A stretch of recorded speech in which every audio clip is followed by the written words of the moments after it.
Good evening, wherever you are from United Kingdom and of course here in Kenya. In front of me, I've got a beautiful guest, somebody that has always enjoyed writing and of course blogging. And I do follow some of his stories.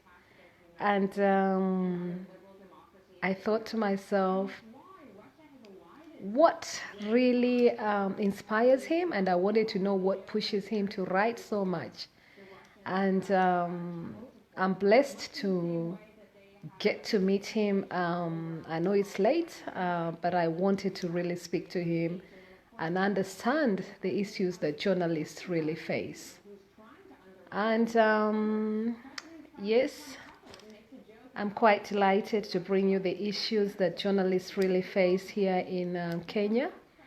And I just felt that learning and sharing is something that is important for all of us.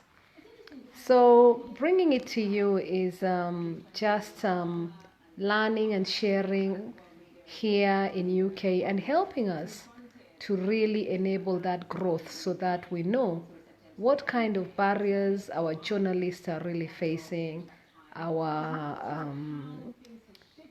media partners and companies, and what the future is for media, both here in Kenya and also across Africa.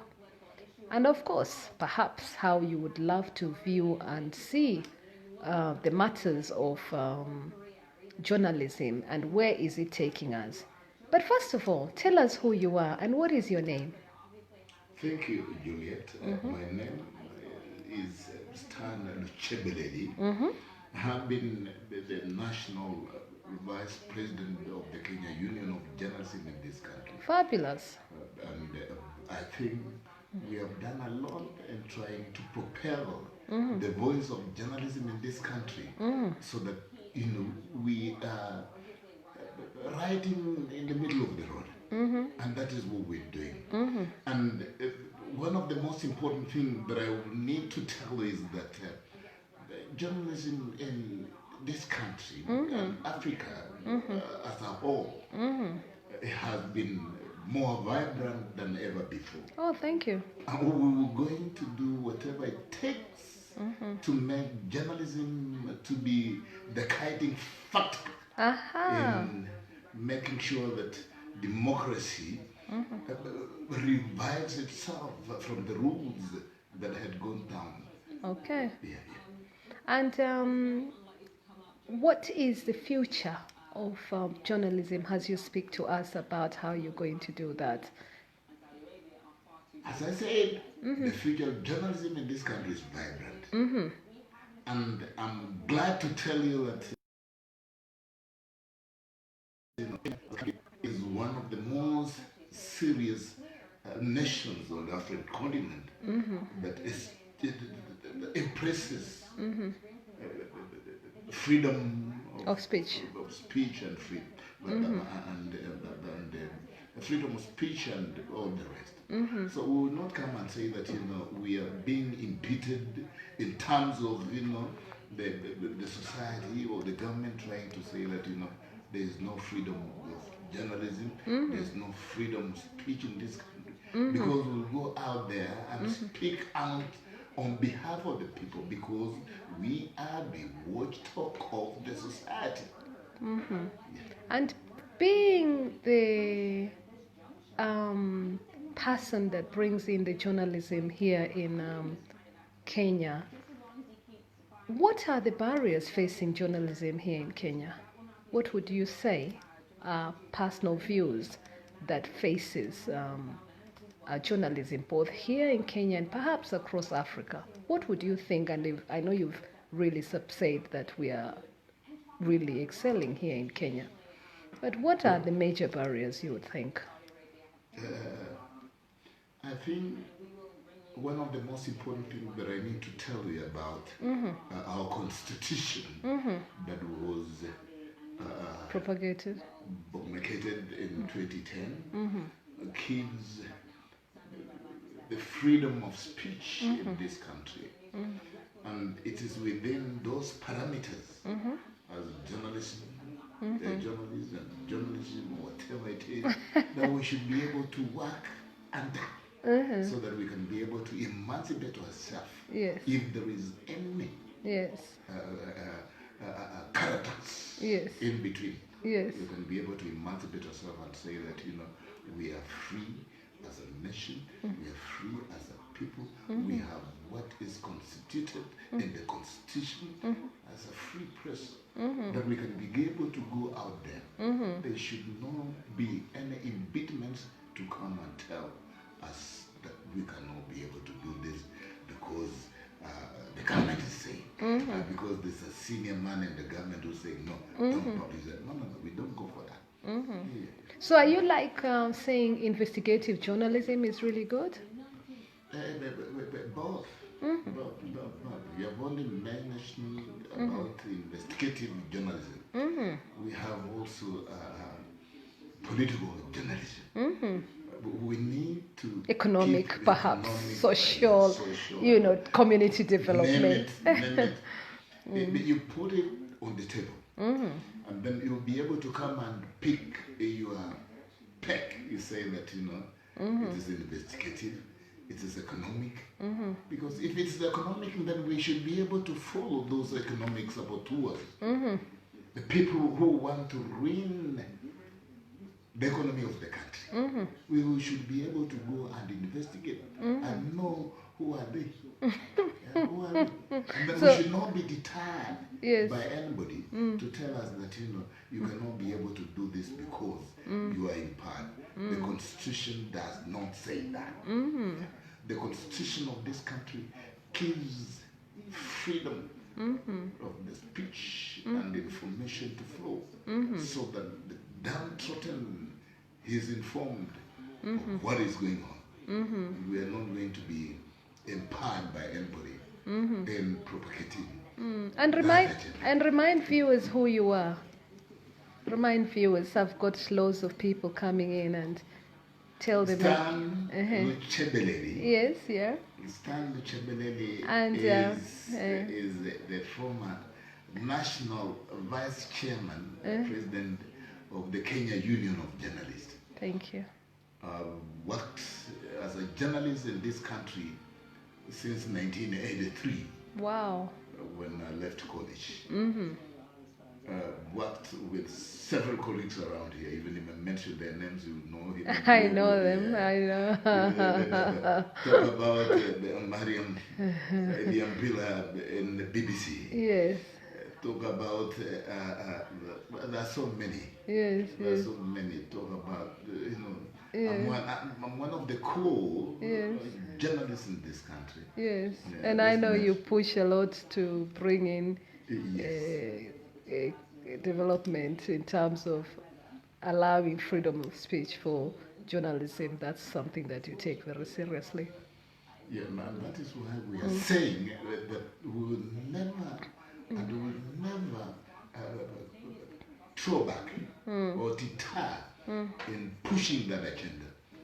That agenda is very important for the advancement of this country. And for this country and other African countries to advance, we must embrace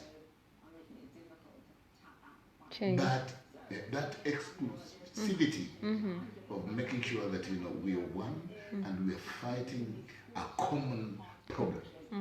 And the common problem in Africa, you have had it before. It's still there. We are not ourselves.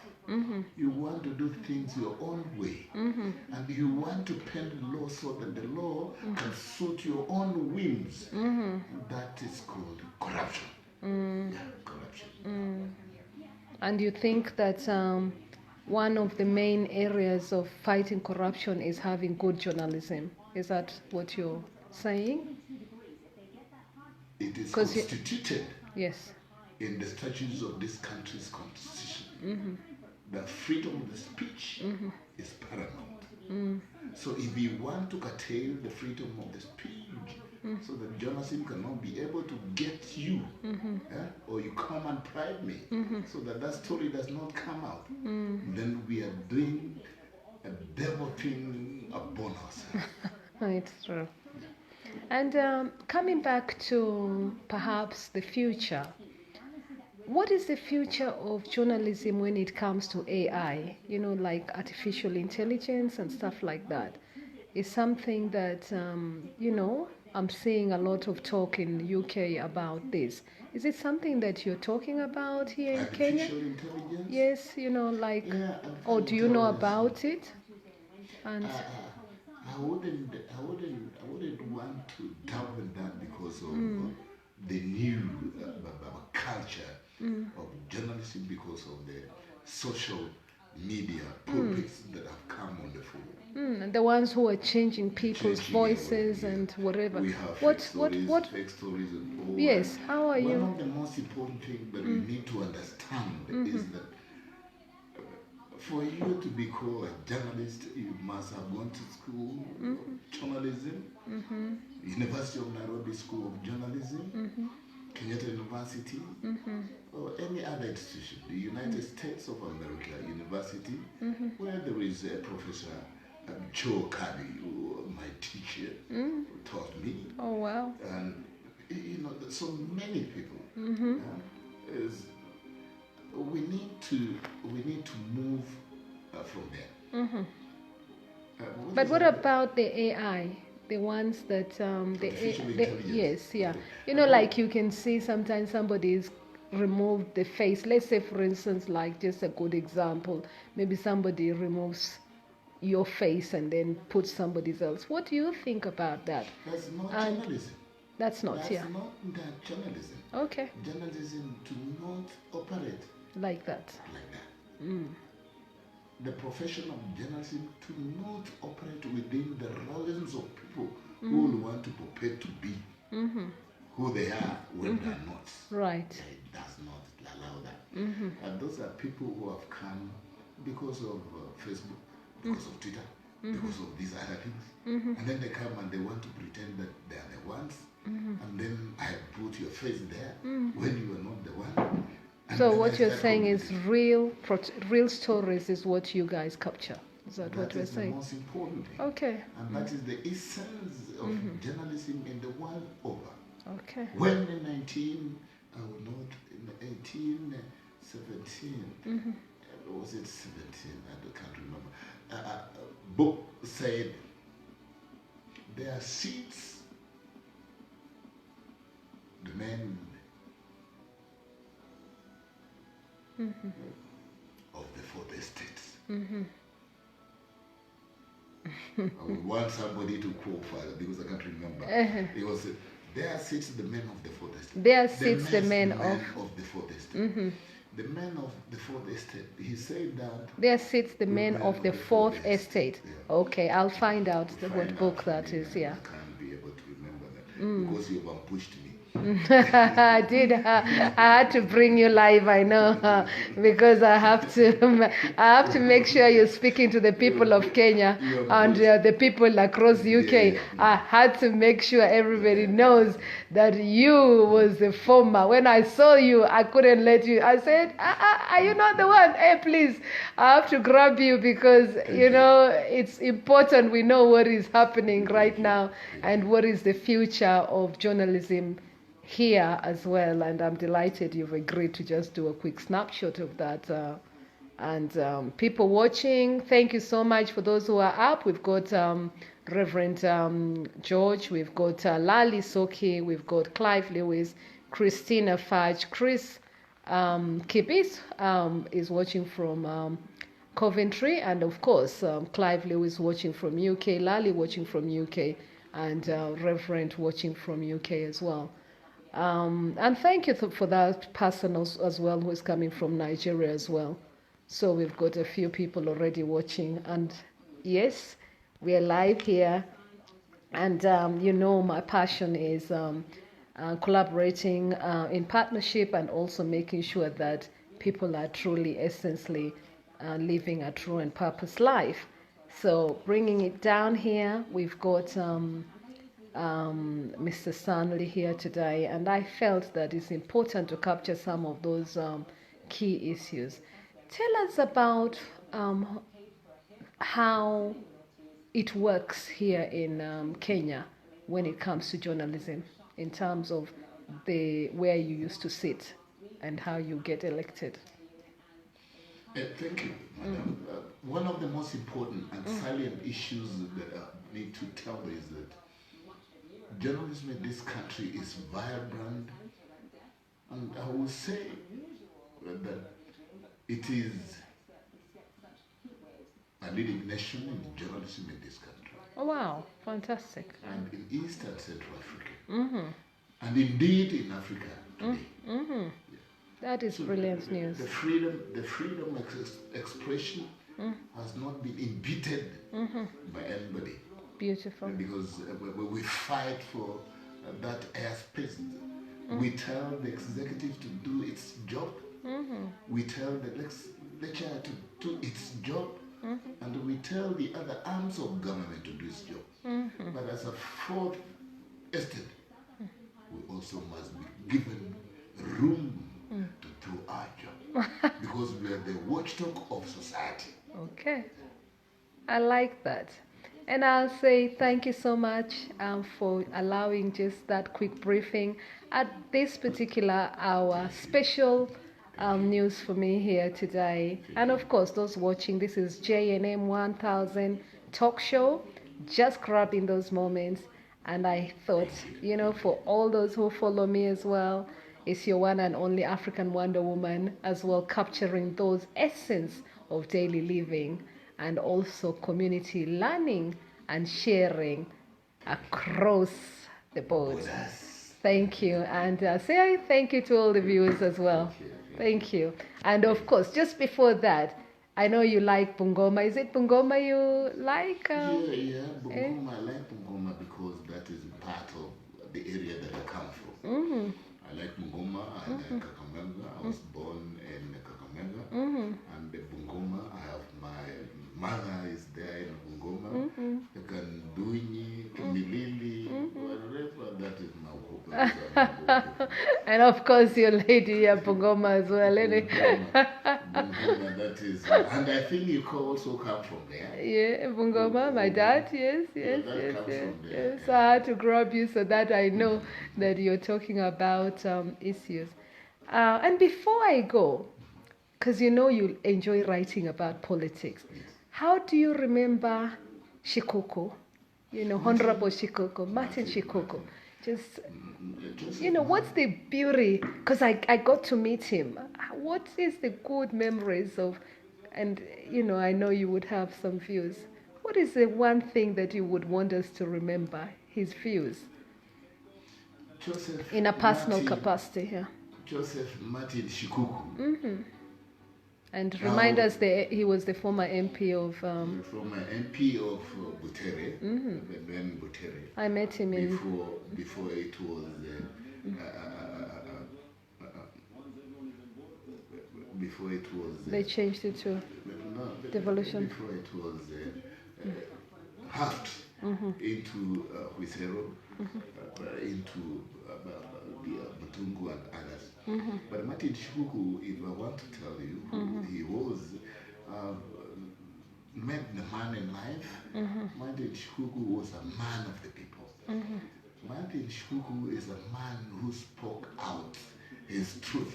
Martin Shikuku is a man I've driven with in the same car as a young man. Yes. Martin Shikuku is a man who we have tea together on Kenyatta Avenue in Kakamega. And Martin was a man who would stand for the interests of the downtrodden. So Martin was a man of the people, but when he decided to dig his own grave. Yes, and that's why I asked you, and it really brought a good good discussion. I saw that. I thought that was really good in terms of pushing for people to not bother anybody. So when my good friend Martin, I call my father because he was born the age of my mother. Yes. So when Martin decided to dig his own grave and Yes. saying that, when I die, Yes. when my soul will not be on this world, Yes. this is where I'm going to be buried. Yes. People were shocked, and we did a lot of stories about that. Yes. Because it was a good story. Yes.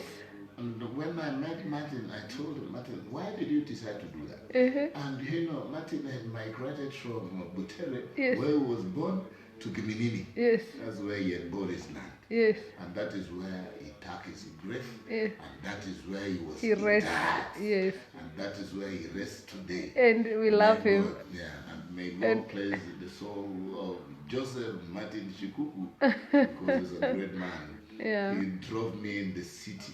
Yes. Thank you. Yeah. I had to ask you those memories because I saw so many Yes. memories and I knew that. Thank you. And I got to meet him as well, I must tell you. I sat down there with him one time with this community called Aveingo community. You remember it? Yes, Aveingo in the UK community. You remember the football club Yes. called Aveingo. Aveingo, you remember Yeah, it? and Martin was one of the pioneers of that. Okay, And interesting. then after that, we came to Imara. There was Imara Club. Now, Imara Club, because of this small impediment in our political association, to Ganzisha, Imara. Imara meaning star. Why did you call it Imara? Imara. Now, Marandani. Mara nje. So 1 minute Maragoli. Oh, Maragoli, you people. Maragoli. So that's what you really mean. Mara indani. And then that is where wale wa kule chini Kakamega. Oh, wakakuja goodness na me. Motcom. Eh. Motcom, I think you can be able to remember. So Motcom was supposed to be what? No, Motcom now was supposed to be either like Itaho, Visuha. Now that is, Motcom was supposed to be a Ministry of Works. Okay. Ministry Yes. of Works, yeah. Right. Okay. But it's interesting to follow all those kind of news. I'm fascinated, I must say. And I'm absolutely Welcome, most delighted to follow some of these key local issues and national issues and international You issues. can ask even national issues. If you are National issues.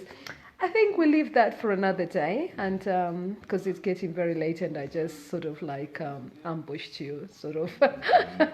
So, what national issues then would you want to discuss then? Is that a quick one? personal issues, I don't know. No, national issues. National issues. No. One of the most important things, the war on corruption in this country should not be deviated. Okay. Should not be, because if there's a problem, if you know there's a problem that is facing this country, how we know where the antidote is, let's go for the antidote so that we can be able to fix that problem. Okay. It should not appear as if I'm looking for you, Julia. No. And those institutions that have been mandated to fight that vice from our own society should be given the mandate that they were given in the constitution to fight that war. They should not be intimidated by politicians Okay. for their own Self-interest. Okay. selfish interests and for their own whims. And thanks for bringing that national issue as well. And I think that's right across Africa. Yes. This is what you're saying. Yeah. So, matters of corruption, thank you so much for saying that we should not be having that. I was just saying to you, I feel my pockets when I come to Kenya. And I was giving you some of my barriers in terms of how I think we should perhaps look at the normal mwananchi and how they're surviving. And I think that's really important in driving the agenda to supporting and improving and transforming Kenya and improving all livelihoods. So I'll be looking out for that as well. Very important. Thank you for that. Maybe Yes. chip in before you close. One other important thing that must be addressed is we have a good land.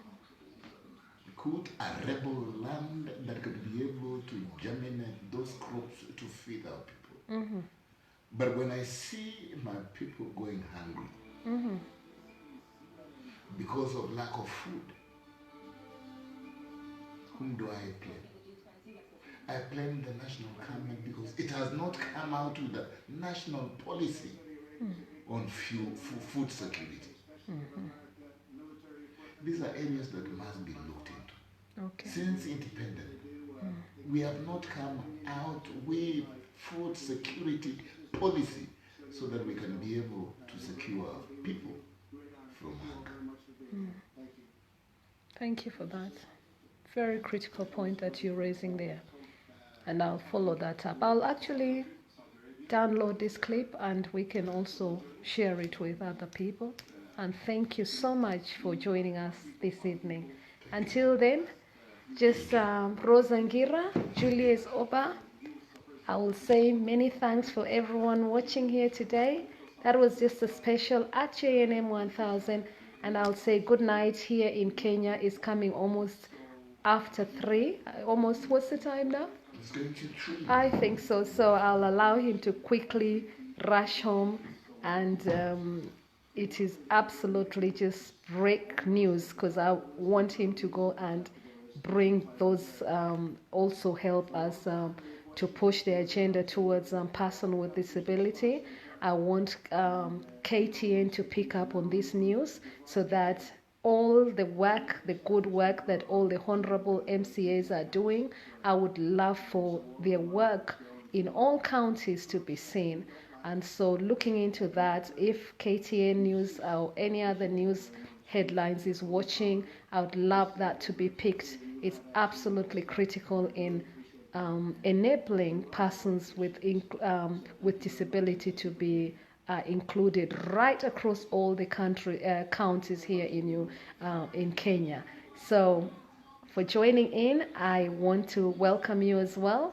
And thank you for those who are watching international. Chris, want to appreciate you again watching from Coventry. And of course in Hackney, Reverend, I want to bring you back again and really appreciate you all. Good night from me, and please help share this video if you've got it so that we get persons with disability voices being heard here from Kenya. And if we can be tweeting it as well, please make sure that you've also got it on a hashtag at JNM1000, at JNM1000. Help me share that video. And of course, put it down to at KTN News as well so that they pick on this news. I want them to pick on this news here for the honorables, enhancing and having capacity building so that they can also ensure that the whole counties are benefiting, and the 30% is that quota is met across the country. Good night, everyone. Bye-bye, Juliet Makapila. Thank you. Thank you.